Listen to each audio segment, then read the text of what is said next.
أعوذ بالله من الشيطان الرجيم. بسم الله الرحمن الرحيم. أوعجبتم أن جاءكم ذكر من ربكم على رجل منكم لينذركم واذكروا إذ جعلكم خلفاء من بعد قوم نوح وزادكم في الخلق بسطة فاذكروا آلاء الله لعلكم تفلحون. صدق اللہ العظیم. اوعجبتم ان جاءکم ذکر من ربکم، کیا تمہیں تعجب ہے کہ تمہارے پاس تمہارے رب کی نصیحت لے کر علی رجل منکم، ایک ایسا شخص آیا جو تم میں سے ہے، لینذرکم، تاکہ تمہیں خبردار کرے، واذکروا اذ جعلکم خلفاء، اور یاد کرو کہ اس نے تمہیں جانشین بنایا، من بعد قوم نوح علیہ السلام کی قوم کے بعد، وزادکم، اور اس نے تمہارے لیے زیادہ کیا، فی الخلق بسطہ،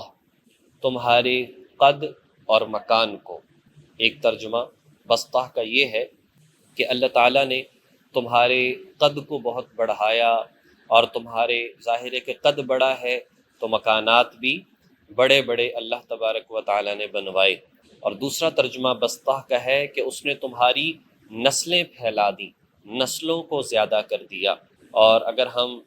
حضرات انبیاء علیہم والسلام کے واقعات پڑھتے ہیں تو یہ جو قوم عاد تھی، نہ تو ایسی طاقتور اور ایسے قد کاٹ والی اور ایسے ہنر اور مکانات والی قوم اس سے پہلے تھی، اور نہ ہی اس کے بعد آئی، اس لیے خصوصیت سے اس بات کو ذکر کیا ہے۔ فاذکروا آلاء اللہ، پس تم یاد کرو اللہ تعالیٰ کی نعمتوں کو، لعلکم تفلحون، تاکہ تم کامیاب ہو جاؤ، تاکہ تمہیں فلاح حاصل ہو۔ اس میں ایک لفظ آیا بسطہ، یہاں پر آپ دیکھیں کہ چھوٹا سا سین بھی لکھا ہوا ہے، تو اس کا معنی یہ ہے جس طرح قرآن کریم کو مختلف لہجوں اور مختلف قرأتوں میں پڑھا جاتا ہے، تو یہاں پر اس کی طرف اشارہ ہے کہ اگر اسے سین کے ساتھ پڑھا جائے بسطہ،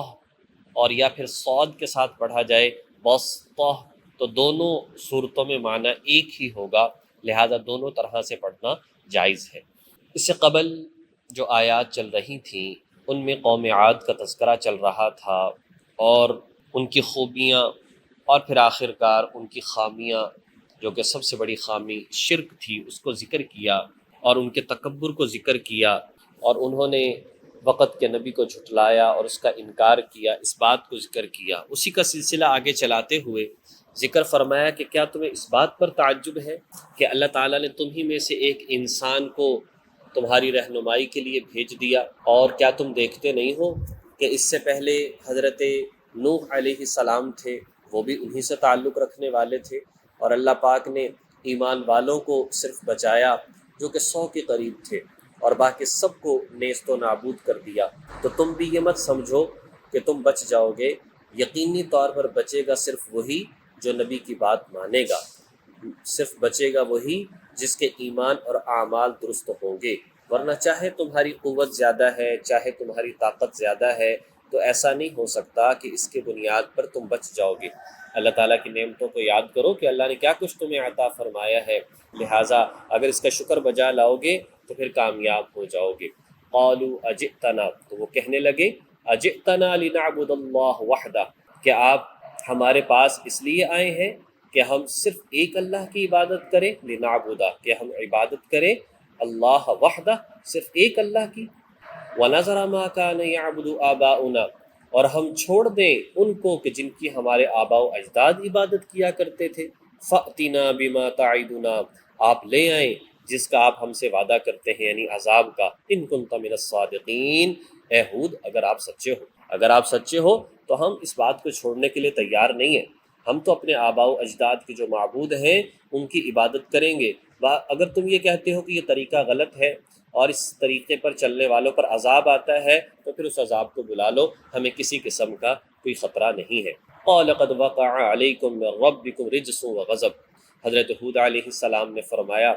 قد وقع طے ہو چکا ہے علیکم تمہارے لیے من ربکم تمہارے پروردگار کی طرف سے رجس عذاب بھی وغضب اور قہر بھی، اللہ تعالیٰ کی طرف سے طے ہو چکا ہے کہ تم پر عذاب نازل ہوگا، تم پر قہر نازل ہوگا۔ اتجادلوننی فی اسماء، کیا تم مجھ سے جھگڑا کرتے ہو چند ان بتوں کے ناموں کے بارے میں، سمیتموہا انتم و آباؤکم ما نزل اللہ بہا من سلطان، کہ جن کے نام تم نے یا تمہارے باپ داداؤں نے رکھ لیے ہیں کہ جس کے بارے میں اللہ کی طرف سے کوئی دلیل نازل نہیں ہوئی۔ اللہ نے کچھ نہیں کہا کہ تم بت بنا لینا اور ان کے فلاں فلاں لات منات عزا حبل یہ نام رکھ لینا، اور کسی کو کسی کے لیے کسی کو کسی کے لیے جو ہے وہ بت بنا لینا۔ اللہ نے تو اس کی کوئی دلیل نازل نہیں فرمائی۔ فانتظروا انی معکم من المنتظرین، لہٰذا پھر تم انتظار کرو، بے شک میں بھی تمہارے ساتھ انتظار کرنے والا ہوں۔ سب کھرا کھوٹا کھل کر سامنے آ جائے گا، کون کامیاب ہوتا ہے اور کون ناکام ہوتا ہے۔ چنانچہ پھر کیا ہوا؟ فَأَنْجَيْنَاهُ، ہم نے پھر نجات دی، کس کو؟ حضرت ہود علیہ السلام کو، وَالَّذِينَ مَعَهُ، اور ان کے ساتھ ان لوگوں کو بھی جو ان کے ساتھ تھے، یعنی کہ ایمان والے، بِرَحْمَةٍ مِّنَّا، خاص اپنی رحمت کی وجہ سے، وَقَطَعْنَا، اور ہم نے کاٹ ڈالا،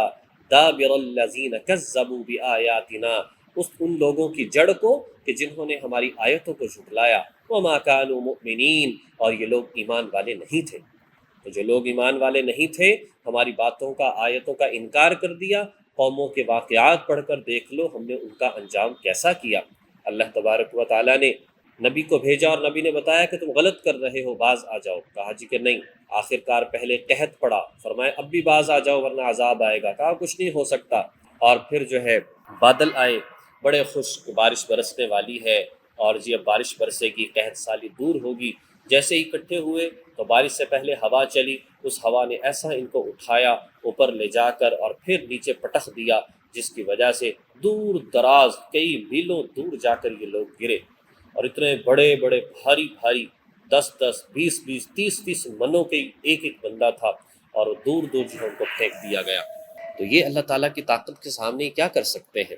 تو ہمیں یہ واقعات ذکر فرمانے کے بعد اصل میں آنکھیں کھولی گئی ہیں۔ اللہ تبارک و تعالیٰ نے ہمیں اس طرف دعوت فکر دی ہے کہ اے میرے بندے سمجھو، اس قوم کے اندر کیا خرابی تھی۔ یہ قوم شرک کرنے والی تھی، بت پرستی کرنے والی تھی، اور کیا ہے سب سے بڑی دلیل ان کے پاس کیا تھی؟ جب ان سے کہا جاتا کہ شرک نہ کرو تو سب سے بڑی دلیل کیا تھی؟ کہ بھئی یہ کیا بات ہو گئی، آپ ہمیں کہتے ہو کہ بھی ایک اللہ کو پکاریں، باقی سب کو چھوڑ دیں، ہؤلاء شفعاؤنا عند اللہ۔ ایسا نہیں ہے، وہ کہتے تھے کہ یہ کیا، ہم نے تو اپنے آباء و اجداد کو اس پر پایا ہے، اور یہ تو ہم اس لیے ان کو پکارتے ہیں پوجتے ہیں کہ یہ اللہ کے ہاں ہماری سفارش کریں گے۔ یہ بات یہاں پر یاد رکھنی چاہیے، مشرکین مکہ اللہ کا انکار نہیں کرتے تھے۔ شرک کا مطلب یہ ہوتا ہے کہ اللہ کو مانے، اللہ کے ساتھ کسی کو شریک ٹھہرائیں۔ اللہ کو تو وہ مانتے تھے، اور یہاں تک مانتے تھے کہ قرآن کریم میں آتا ہے کہ جب اپنی فصلوں کو اٹھاتے اور عشر نکالتے تو 10واں حصہ پہلے اللہ تعالیٰ کی ذات کا نکالتے، پھر ایک اور حصہ جو ہے اپنے بتوں کا نام کا بھی نکالتے۔ اسی طرح جانور ہو جاتے تو 10 جانور ہو جاتے تو ایک اللہ کے نام کا نکال دیتے،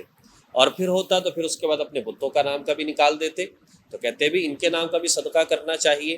اور پھر یہاں تک قرآن کریم میں ذکر کیا اگر انہیں ضرورت پڑتی اور کوئی ضرورت مند آ جاتا تو جو اللہ کا حصہ نکال کر یہ الگ کرتے تھے اس اللہ کے حصے میں سے خرچ کر دیتے، اور جب کہا جاتا کہ بھی بتوں کے حصے کو نہیں چھیڑتے اور جو اللہ کا حصہ نکالا ہے اس کو پہلے چھیڑ دیتے ہو، تو کہتے اللہ تو غنی ہے، اللہ تو مالدار ہے، اللہ کے پاس تو بہت کچھ ہے، اللہ کے پاس تو پھر اور آ جائے گا، لہذا ہم اس میں سے کم نہیں کر سکتے۔ یعنی ایسا نظریہ تھا، لیکن اس کے باوجود چاہے کتنا ہی اللہ تعالیٰ کی ذات کے ساتھ عقیدت ہو، لیکن اللہ کے ساتھ بہرحال کسی کو ذات صفات میں تقاضوں میں عبادت میں شریک ٹھہرانا یہ تو شرک ہے۔ آج ہم نے کیا کیا؟ آج ہم بھی کلمہ پڑھتے ہیں، مسلمان کہلاتے ہیں، لیکن کرتے کیا ہے؟ وہ اللہ کے نیک بندے کہ جنہوں نے اسلام پھیلایا، خواجہ معین الدین چشتی رحمۃ اللہ علیہ 90,000 غیر مسلموں کو انہوں نے مسلمان کیا، 90,000 غیر مسلموں کو مسلمان کیا۔ آج ہم نے انہیں کو پوجنا شروع کر دیا، کیا کہتے ہیں جی معین الدین چشتی لگا دے پار کشتی، یعنی زندگی اگر بہتر بنائے گا تو یہی پیر بنائے گا، اگر اس کی خوشی اس کے نام پر چڑھاوے نہ چڑھائے تو لہٰذا ہمیں دنیا کے اندر ترقی نہیں مل سکتی۔ حضرت علی حجویری رحمۃ اللہ علیہ، جن کو داتا علی حجویری کہا جاتا ہے، ان کے ہاتھ پر 40,000 ہندوؤں نے اسلام قبول کیا۔ کیسے نیک لوگ تھے، لیکن بجائے اس کے کہ ان کی زندگی کو ہم پڑھتے اور اس کے مطابق عمل کرتے، انہی کو پوجنا شروع کر دیا، انہی کے ساتھ ایسا کرنا شروع کر دیا۔ تو یہ ہم کلمہ گو جو ہیں یہ ہمارے اندر کمی پائی جاتی ہے، تو اس لیے اس بات کو دیکھنا چاہیے اور اس بات کو سمجھنا چاہیے۔ بلکہ ہم نے سورۃ النساء کے اندر یہ بات پڑھی، یہ لوگ کیا کرتے ہیں، یہ لوگ کچھ جانوروں کو لیتے ہیں، ان کے کان چیر دیتے ہیں، ان پر نشان لگا دیتے ہیں، یہ جانور جو ہے یہ لات کے نام کا ہے، یہ عزا کے نام کا ہے۔ 7ویں پارے میں ہم نے پڑھا ما جعل اللہ من بحیرۃ ولا سائبۃ ولا وصیلۃ ولا حام، یہ جانور جب اتنی عمر کا ہو جائے گا تو اس سے ہم دنیا کا کام نہیں لیں گے، بس یہ پھرتا رہے اسی طریقے، اور اسے کچھ نہیں کہا جائے گا۔ حضرت طارق بن شہاب رضی اللہ تعالی، ایک طارق بن زیاد تھے نا، یہ تابعی تھے، اور ایک تھے طارق بن شہاب رضی اللہ تعالی عنہ۔ ان کے حوالے سے ایک واقعہ ملتا ہے حدیث کی کتاب میں،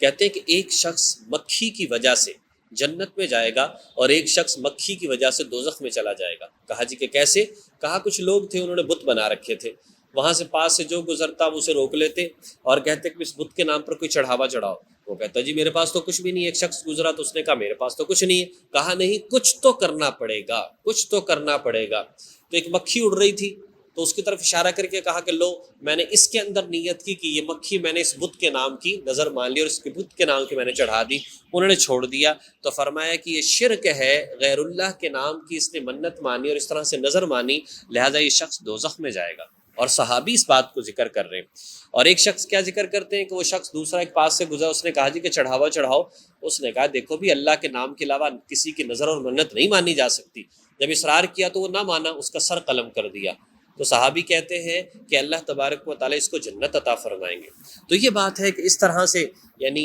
ہم لوگ کیا کرتے ہیں، نیک لوگ بجائے ان کی کہ ان کی زندگی کو سمجھا جائے، انہی کے قبروں پر چادریں چڑھا رہے ہیں، ان کی نظریں مان رہے ہیں، منتیں مان رہے ہیں۔ ٹھیک ہے، ان کی تعظیم کرنا، ان کے وسیلے سے دعائیں کرنا بہت اچھی بات ہے، لیکن اپنے عقائد، اپنے نظریات، اس کو اللہ تعالیٰ کی عبادت میں، صفات میں اور اللہ تعالیٰ کی ذات میں کسی کو شریک ٹھہرانا قطعاً اس بات کی اجازت نہیں ہے۔ تو اللہ تبارک و تعالیٰ نے واضح انداز میں یہ بات ارشاد فرما دی کہ اگر تم اس طرح سے کرو گے تو پھر نبی نے یہ بات کہی کہ فانتظروا انی معکم من المنتظرین، تم بھی انتظار کرو، ایک نہ ایک دن قیامت کا دن تو آئے گا، کھرا کھوٹا سب سامنے کر دیا جائے گا اور یہ بت اس وقت میں کچھ بھی نہیں کر سکیں گے۔ چنانچہ اللہ تبارک و تعالیٰ کی ذات گرامی نے ہر دور میں ایمان والوں اور نیک اعمال والوں کو بچایا، تو فرمایا کہ وہ بھی تکبر کر کے نہ بیٹھ جائیں۔ جو لوگ آج دنیا میں ایمان والے ہیں، اچھے اعمال والے ہیں، فرمایا نہیں برحمت منا، یہ اللہ پاک کی خاص رحمت ہے، یہ اللہ پاک کی کرم نوازی ہے کہ اللہ کی ذات نے ایمان کی دولت عطا فرمائی۔ اللہ تعالیٰ نے ٹوٹے پھوٹے انداز میں اپنے دین کے ساتھ جوڑا، نماز ادا کرتے ہیں، قرآن پڑھتے پڑھاتے ہیں، سمجھتے ہیں، سننے کی کوشش کرتے ہیں، سمجھنے کی اور عمل کرنے کی کوشش کرتے ہیں، یہ بہت بڑی آج کے دور میں کامیابی ہے۔ اللہ تبارک و تعالی ہمیں ان باتوں کو سمجھ کر عمل کرنے کی توفیق نصیب فرمائے۔ وآخر دعوانا ان الحمد للہ رب العالمین۔